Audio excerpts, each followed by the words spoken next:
naitwa Mwalimu Lumbi Joseph Shani, ni mwakilishi wa walimu wenye ulemavu Tanzania na ndiye mwenyekiti wa idara ya walimu wenye ulemavu taifa. Katika chama chetu cha walimu Tanzania toka kuundwa kwake Novemba 1993, katiba yetu imekuwa ikitambua walimu wenye ulemavu, kwa maana kwamba ni wadau wakubwa katika chama chetu cha walimu Tanzania. Kwa hiyo toka tumeanza chama chetu, kundi hili limekuwa likitambulika kama wanachama wa walimu katika chama cha walimu Tanzania. Na sambamba na hilo, pamoja na kutambuliwa kwake, si kutambuliwa tu, lakini pia tuna uwakilishi kuanzia ngazi ya wilaya mpaka ngazi ya taifa. Kwa maana kwamba kila wilaya kuna mwakilishi wa walimu wenye ulemavu, wilaya zote Tanzania bara. Lakini ukija ngazi ya mkoa, kila mkoa kuna uwakilishi wa walimu wenye ulemavu katika mikoa yote 26 Tanzania bara. Na ukija kwa taifa, kuna mwakilishi mwalimu mwenye ulemavu ambaye ndio ninayeongea, ambaye ninawawakilisha katika vikao vya kitaifa kwa maana ya kamati ya utendaji ya taifa, baraza la taifa na mkutano mkuu wa taifa. Chama cha walimu Tanzania tunaendelea pia kuangalia ni namna gani walimu wenye ulemavu wanaingia katika ajira mbalimbali katika chama chetu cha walimu Tanzania. Na ndio maana nina mkuu wangu wa idara hapa ni mwalimu mwenye ulemavu. Lakini kuna kaka Nyaoke pale ni mwalimu mwenye ulemavu na yeye yuko katika idara ya mafunzo makao makuu. Lakini katika ngazi za wilaya tuna makatibu wa wilaya ambao ni walimu wenye ulemavu, wametokana na kundi hili na wameajiriwa kuwa watendaji wa ngazi za wilaya. Lakini tuna mchakato kwa maana kwamba wanatenda kazi vizuri. Wapo ambao wameshapendekezwa kupanda cheo kwa maana kufika ngazi ya wilaya, kufika ngazi ya mkoa, lakini wapo pia ambao walipendekezwa kuingia katika kuwa wafanyakazi hodari.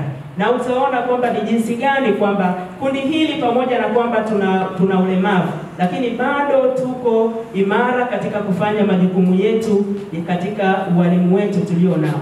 Yaani haijalishi kwamba tunakutana na changamoto mbalimbali, haijalishi kwamba tuna ulemavu, lakini bado tunafanya majukumu yetu ipasavyo. Lakini katika hilo tumekuwa pia tukitafuta wadau mbalimbali na wafadhili mbalimbali kuona ni jinsi gani kundi hili linapata vifaa saidizi kwa maana ya wao wenyewe walimu wenye ulemavu, lakini na wanafunzi wenye ulemavu. Kwa maana kwamba wapo wanaohitaji vifaa saidizi kwa maana ya vitimwendo, lakini tuna magongo kama nilionayo hapa mwenyekiti na wengine, lakini bado wanahitaji vifaa vya kuongeza usikivu kwa maana ya simeshikivu. Walbino wanahitaji lotion za kuweza kukinga ngozi kwa ajili ya maambukizi au magonjwa ya saratani. Kwa hiyo ni jinsi gani sasa tunapata ufadhili? Tunakwenda kwa wafadhili mbalimbali kuomba misaada hiyo.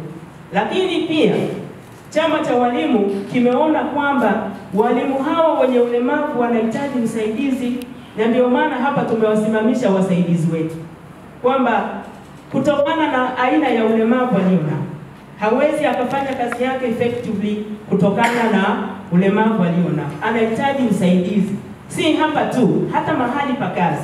Na ndio maana tulishaleta ombi la kuomba posho ya watumishi wenye ulemavu, posho ya usaidizi. Kwa sababu nikitaka kufanya kazi mimi lazima nipate usaidizi. Na msaidizi huyo si kwamba anakaa bila kulipwa, ni lazima nimlipe. Sasa namlipa katika fungu gani?